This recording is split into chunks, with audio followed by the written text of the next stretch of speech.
Iowa Review Boulevard, Witness and Elsewhere. He's received 3 Pushcart Prize nominations. His chapbook of innovative flash fiction, Hybrid Seeds Little Fictions, was recently published by Katie Wampus Press, and he won the 2012 Split Oak Press Flash Prose Chapbook Contest. He's lived in the Tri-Cities area and taught English at Marmion Academy in Aurora for more than 30 years.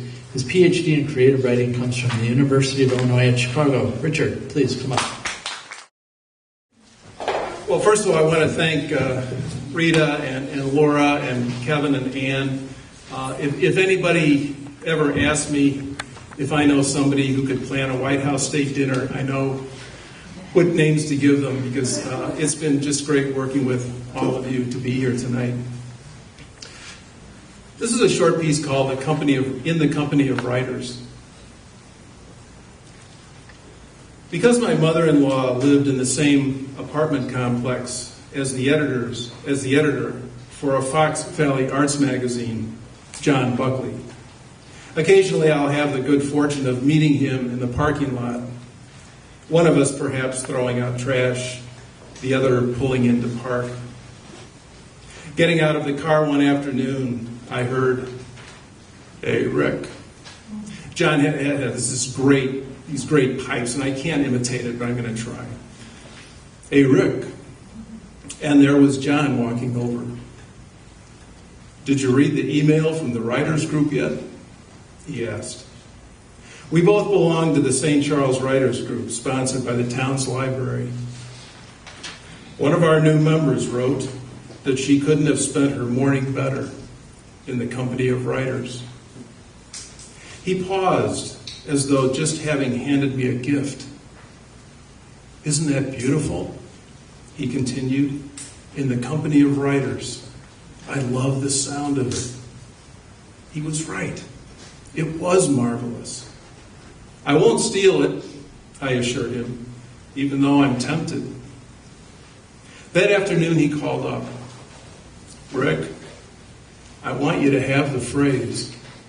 I'd like you to consider writing an essay titled In the Company of Writers for the Arts magazine." When I told my wife, a high school art teacher, she said, "You could say in the company of watercolorists too." "Doesn't have the same appeal," I protested. "Okay, in the company of artists then." Closer, I had to admit, but John's ear was right. Inherent in the line lived a sound and sense that couldn't be explained. Nevertheless, I wanted to try, even if to discover its beauty lay in untranslatable ambiguities. In the company of writers implies, above all, an appreciation of one's peers. It says, I trust your judgment. I trust your manners. I trust your expertise. I trust you because no matter our gender, nationality, race, or shoe size, we work at the same desk when it comes to putting words down. The phrase also says, I'm here this morning because I want to look around me and see my reflection reflected in all of you.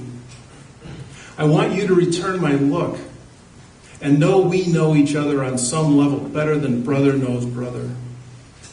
I want to talk about writing and have it mean something other than, why would you do that for 2 hours each morning? It says, I'm here because the truest thing in my life is the life I write about, whether fiction, nonfiction, drama, or poetry. When I submit a manuscript, I'm leaving my soul for you to pick up, take home, and write on. I know you'll be careful of it. Treat it like you would treat your own child, because you have lent me your soul too, and I hear it breathing at my elbow even as I write this. It says, I sit down with you as I would come to church, to participate, to gather, to learn. When we write alone, hunched over white-lined paper or a coffee-stained keyboard. But now is the time to celebrate, clarify, vent, unite. It says, here, everyone is minister and congregation both. After recording the gospel of my dreams, fantasies, tragedies, and hopes, I come seeking guidance and offering direction, admitting to being lost while understanding I can only be found by those who have already been lost as well. Everything here must be sacred, because nothing is sacred if all is not sacred. It says, I join this company of writers as an act of faith, not only for our collective creativity and critical insights, but for the compassion and understanding of those who sit with me.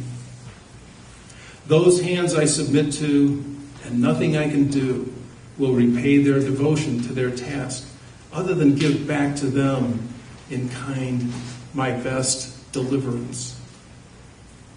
Finally, in the company of writers says, whenever writers meet, the day, the time, the place turns holy. The tables in a square or chairs in the round or lined up facing forward, a sanctuary forms where, in the act of communion, we take of this, our words.